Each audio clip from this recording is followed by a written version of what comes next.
And these are actually some of his modern cars. A few of you guys will recognize. But I was super interested by the fact that in the background, there was a really rare Ruf CTR 3. So it was the furthest car away. There aren't too many photos or videos of it during the fashion show. But a super rare hypercar produced by Ruf, however you want to call it, which is a world-renowned Porsche tuning company. Now, normally they take 911s and things like that and they'll tune them to their liking. But here they decided to take as a basis a Porsche engine producing 691 horsepower, 3.7 litre twin turbocharged flat 6, and build the ultimate hypercar on top of it. A real connoisseur's piece. Now 30 of these were made as the standard CTR3, and then 7 Club Sports were made as well after that. So 37 units total, super rare car, and really interesting to see during the fashion show.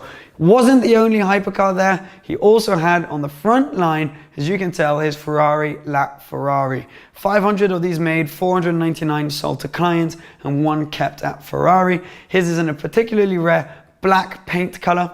Looks awesome and was the front piece of this fashion show, close to 1,000 horsepower, and one of the rarest and fastest appreciating modern Ferraris. Behind that in the line, you can also probably see a Porsche 918 Spyder. So with close to 900 horsepower, 0-60 in 2.7 seconds, and 217 miles per hour as a top speed. You'd think that having one of these bad boys would be enough, but Ralph Lauren has bought himself 2.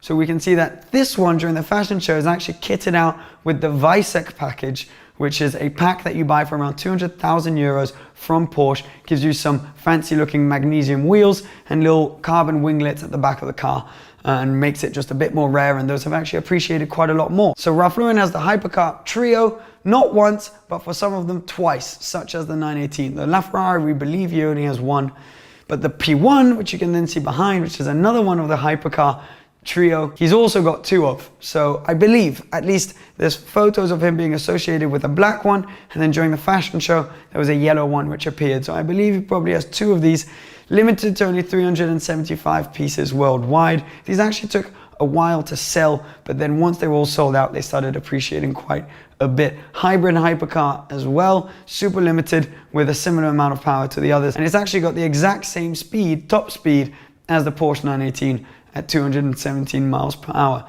When you see this line of 4 cars and consider that everyone is at least $1 million, starts to put into context just how impressive this car collection is and just how much the total value of it is worth. Right now we're going to get on to some of his classic cars, of which there are many, so I've selected some of them.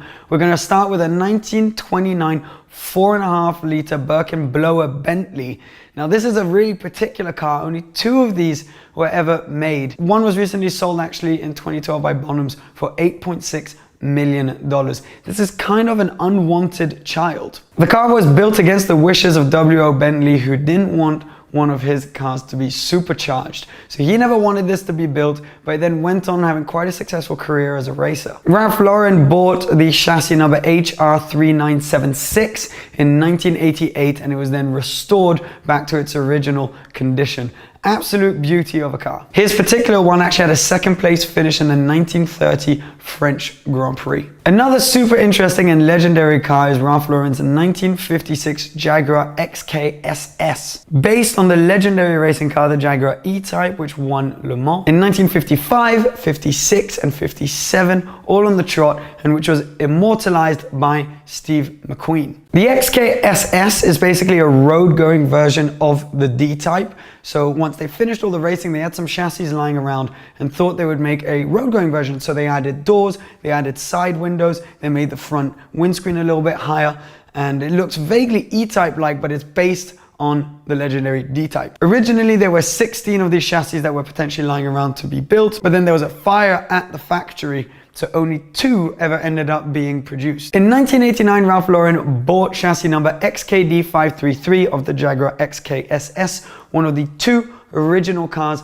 based on the D-Type chassis. Now we don't really know how much this would be worth, but presumably many millions as well, because of how rare the original cars like this are. There have been some cars which have now been built using some original parts, but the only original ones fully built by Jag based on the D-Type, there are only 2. There's Ralph Lauren's, and the other one is in the Peterson Museum in LA. One of many one-offs actually owned by Ralph Lauren is his 1930 Mercedes-Benz SSK Count Trossi.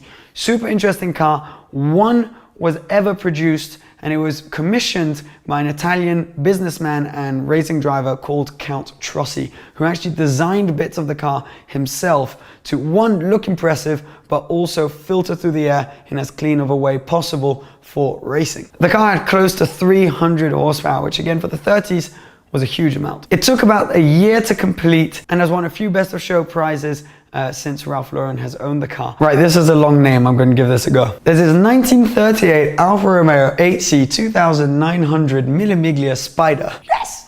4 of these cars were built by Alfa Romeo with the sole purpose of competing and winning the Mille Miglia race. Starts in Brescia in Italy and goes all across the country on classic roads. It's not closed roads, it's proper road racing. The car was actually leading the race basically until the end, until it had a brake failure and ended up coming second. So never actually won Mille Miglia, but one of the most beautiful cars, which Ralph Lauren bought in 2004 and had a 1.5 to 2 year process restoring completely to its original condition with an original red interior, red lamp covers, absolute stunner of a car, and it actually won Best in Class at Pebble Beach. The restoration was based on the original body, of course. Awesome to have given the car basically a second life. Right, now we're gonna get into his classic Ferraris, which is where things really start getting nuts. Then we'll do the McLaren F1s, plural, and then Bugatti. We're getting there. Now, the first Ferrari we're going to talk about is Ralph Lauren's 1964 Ferrari 250 LM. His car was number 31 and chassis number 6321. Spent most of its life living in Australia, actually, and racing in Australia. It won 13 of the 19 Australian racing events that it took part in.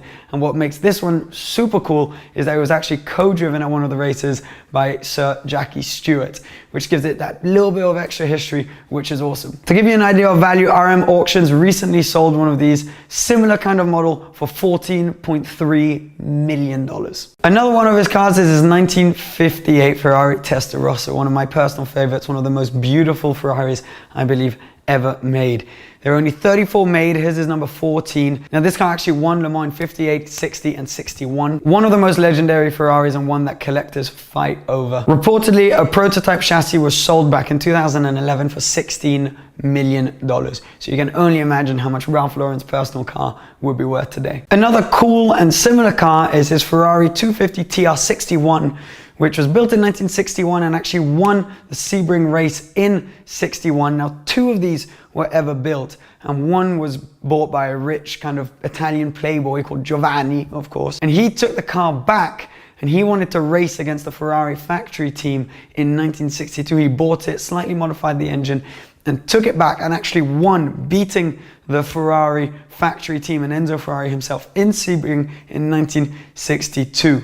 So Ralph Lauren then purchased this car, one of only 2 in the world. How much is it worth? I have no idea, but a lot of money. Right, let's talk about one of his most famous and definitely one of his most valuable cars, his Ferrari 250 GTO. One was privately sold reportedly for $70 million not too long ago. Another model was sold for $38.3 million at an auction not too long ago either. It's a car which is worth around the $50 million mark, but that is not at all what Ralph Lauren paid for his. He bought his back in the 80s for $300,000. Picture that as an investment. There was only a 2-year production span for this car from 1962 to 1964. Now 36 of these cars were produced. From 1962 to 1963, there were actually 33 of the Series 1 cars. And then in 1964, 3 of the Series 2. There were later 4 of the Series 1s, which were converted to Series 2. Absolutely epic car. Now, of course, what's interesting with these is they weren't actually that renowned and worth that much when they first came out in the 60s. Enzo had to handpick and did handpick every original owner of these cars. But they weren't worth that much at first. People didn't really know what they were and didn't value them that much. They weren't necessarily the most performing Ferraris of all time, the ones that were the most coveted and won the most, but all of a sudden they started going up in value. Of course, some were crashed over the years, some have been brought back fully original, some only use certain parts, but it is definitely probably the most legendary Ferrari of all time and definitely the most expensive Ferrari of all time. So one of the masterpieces of Ralph Lauren's collection and definitely one of the centerpieces, I imagine, in his garage. Another super legendary car a lot of you will know about, of course, is the McLaren F1. 106 of these cars were produced between 1992 and 1998, and Ralph Lauren actually has a pretty standard looking silver road McLaren F1, which will be worth, again, 10, 15, maybe even $20 million. It has a V12 actually produced by BMW, which produces 618 horsepower and 479 foot-pounds of torque. Uses a 6-speed manual transmission, of course, to get the car up to a top speed of 240.1 miles per hour, which for a long time was a record until the Bugatti Veyron came along and beat that, but several years later.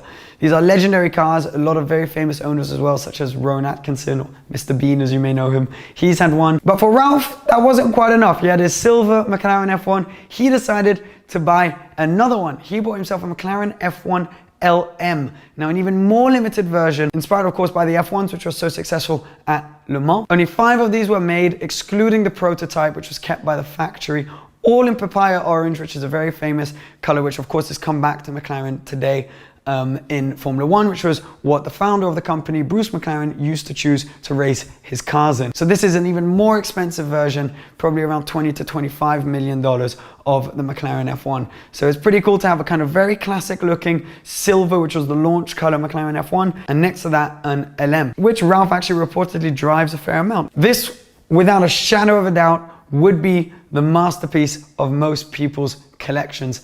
But in this collection, it's just another one of many, many, many cars. However, I think the undisputed masterpiece of the collection is the final car we're going to talk about today, which is Ralph's 1938 Bugatti Type 57 SC Atlantic, which is the most expensive car in the world. You guys maybe already know the story behind the Atlantic, but it was a car built by Ettore Bugatti, well, built and designed by Ettore Bugatti's son, Jean Bugatti, who was actually sadly later killed while test driving one of his cars at only 30 years old. Only 4 of these legendary cars were ever built. 1 was crashed, 1 disappeared, and 1 is at a museum in the States. It was sold to the museum for $38 million many, many years ago, which gives you an idea of how much this car could be worth. SC, S stands for surbaissé, which means lower, and C stands for compresseur, which means supercharger, which was basically because one of the Bugatti clients wanted more power out of his car, so they put a supercharger on it. One of the most beautiful cars ever produced, inspired by airplanes back in the day. You can even see some bolts on the roof of the car. Ralph Lauren's personal car was built in 1937 and then bought by a British Bugatti enthusiast in 1938. This man kept it until 1988 when Ralph Lauren bought the car. It's pretty incredible that this is only a 2-owner car. He actually still has some of the original options